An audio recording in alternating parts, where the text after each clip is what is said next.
Jaipur via Kota. कृपया ध्यान आपो अहमदाबाद दिल्ली में आपका स्वागत. Lucknow Junction. ನಿಲ್ದಾಣದ ಕಡೆಗೆ ಹೊರಟಿರುವರೆ Hyderabad Superfast Express পরবর্তী স্টেশন নেতাজি ভবন. कृपया ध्यान दियो.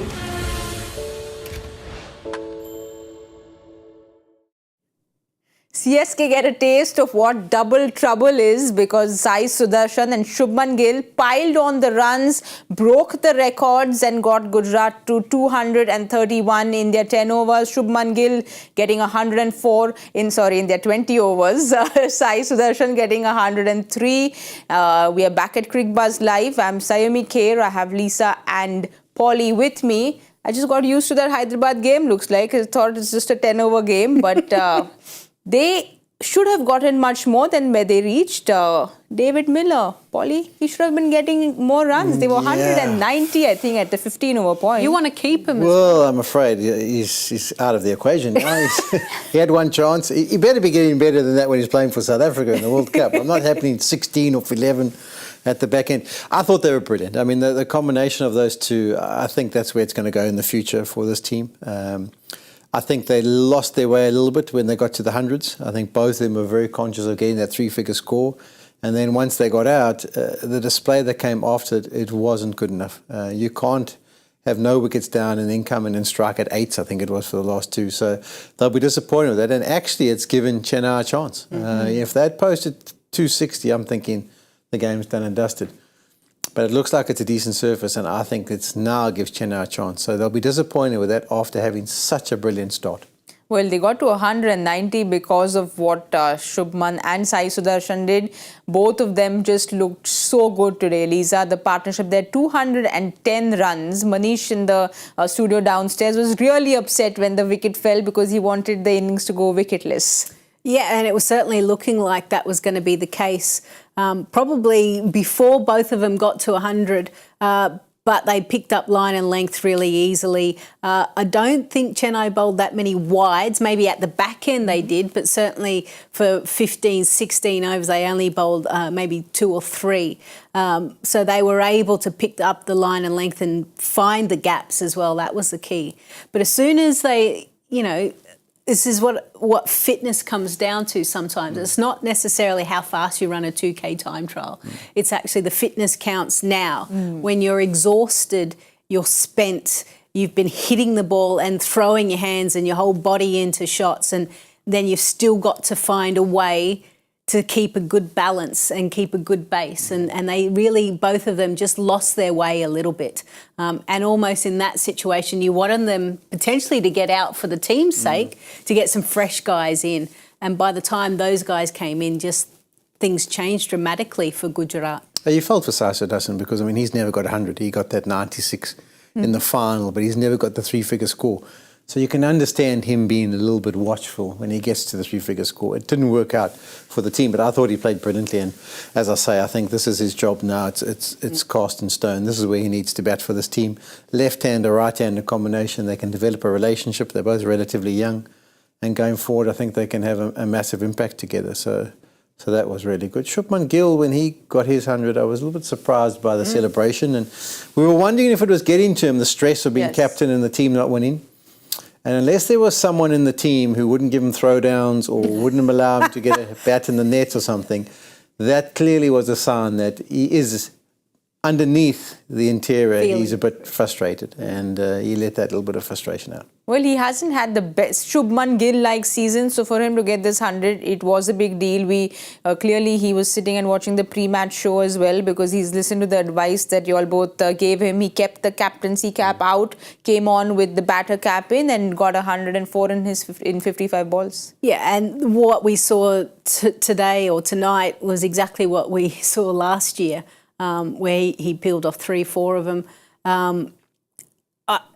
It's interesting how he actually took his time initially. Sai Sudharsan was the one that came out of the blocks firing, and maybe that's what he was missing. Saha last season had a couple of innings where he kind of played that aggressive innings in the first 6 because the 2 fielders are out, but they haven't had that at the other end. So he's probably gone, okay, well, I'm going to have to do it because I'm the captain, right? Instead of, okay, I'm the batter who normally takes a little bit of time sometimes. He had the time tonight, and all of a sudden you saw the difference. Yeah, what I would say though is last season was definitely an exception to the rule. I mean, basically 900 runs. It kind of doesn't happen all that often. And I think if we go back to the year that they won the championship in 2022, I think he only posted maybe just over 400 runs. So when I walked out of the chat here earlier, I was just thinking to myself, we're saying, okay, he hasn't been in the best of touch, but it's only 100 away. And I think, I'd be interested to see what the two facts and figures are now, what he got in 2022 and what he's currently got with maybe 2 innings still to go in the tournament. He could actually match that. So I think we've been lured into thinking that unbelievable year last year, but we must remember that as an exception, an exceptional year, and that won't happen all that often, particularly striking 300s in one season. So, yeah, I thought he was brilliant, but that's what he's capable. Yes. But both Sai Sudharsan and him, they just play proper cricketing shots. So it's always nice to watch proper cricketing shots being played in T20 cricket. Yeah, we don't like the slogs, do we? Yeah, it's literally guys that play shots that are easy on the eye, but also they go through the gears nicely.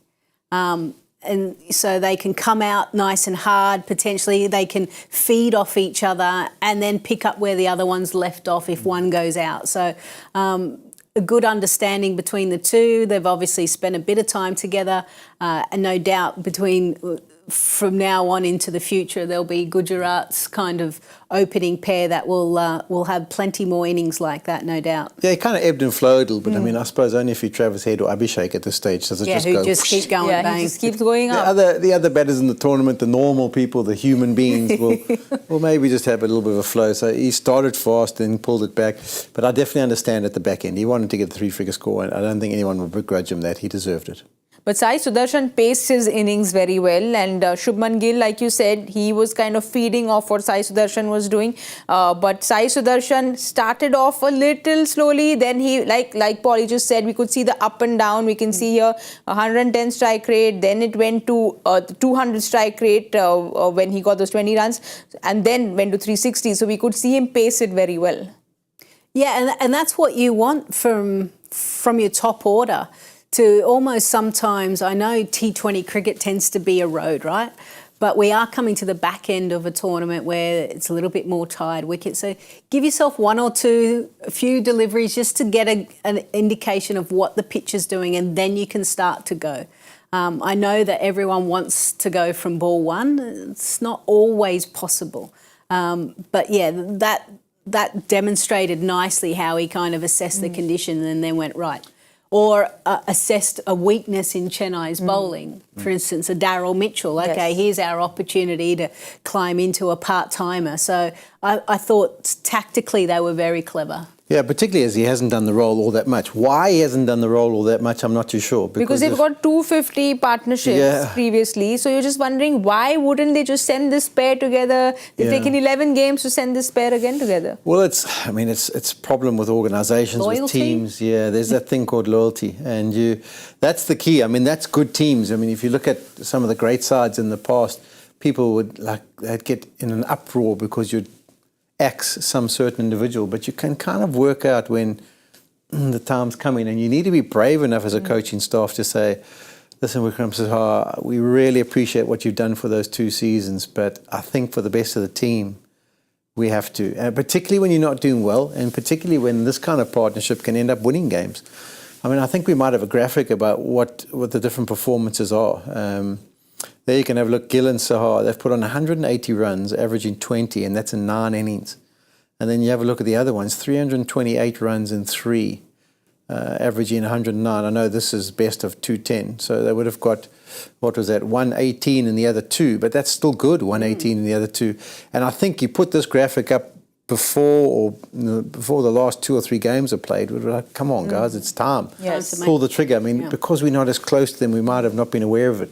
But when you see that, come on, they should have, Ashish Nehra should have maybe pulled that trigger a little bit earlier.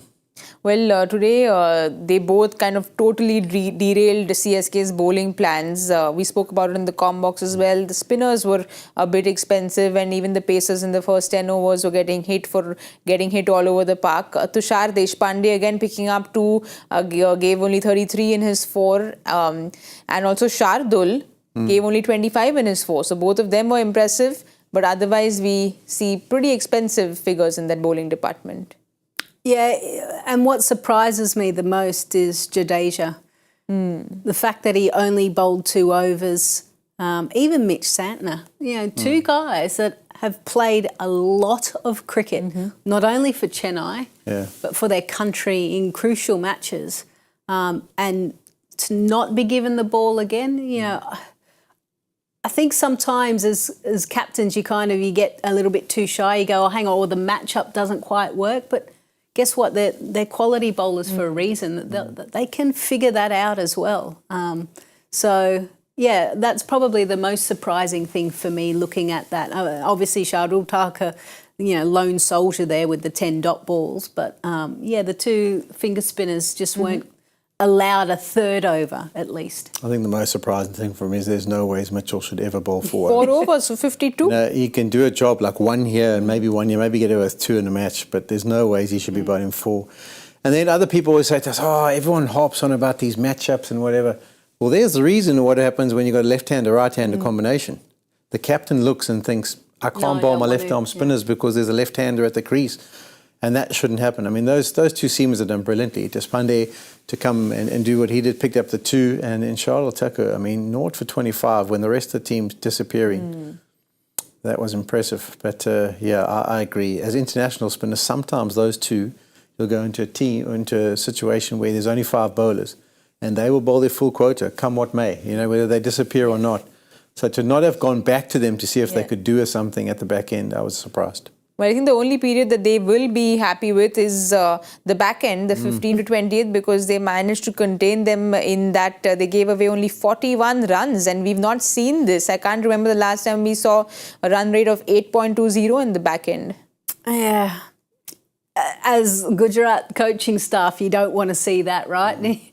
Because when we've spoken a lot even about a last over, even if you've performed poorly with the bat, but all of a sudden you get a 20-run over in the last, that just gives you a bit of a lift, right? Same thing can happen for the bowling side. If you've been chasing leather for, 16 overs and then all of a sudden you find a way to pick up wickets and reduce the boundaries, you actually walk off going, okay, actually this could be gettable. I thought we were going to chase 260, 270, 280.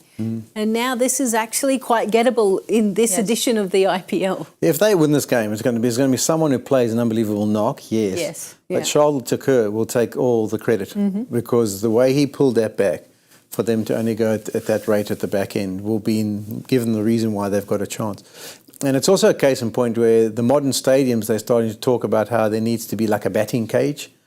And this is a case in point where you kind of needed it. Miller needed to be standing there hitting about 40 balls.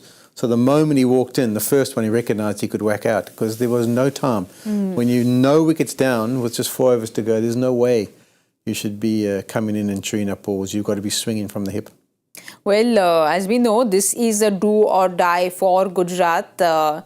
Is it a 50-50, you all think, or this is advantage CSK? We know what they did the last time they were playing in Ahmedabad. Yeah, I actually think it's 50-50 almost. Yeah. What did they post? Do you remember what was posted in the final? I can't remember.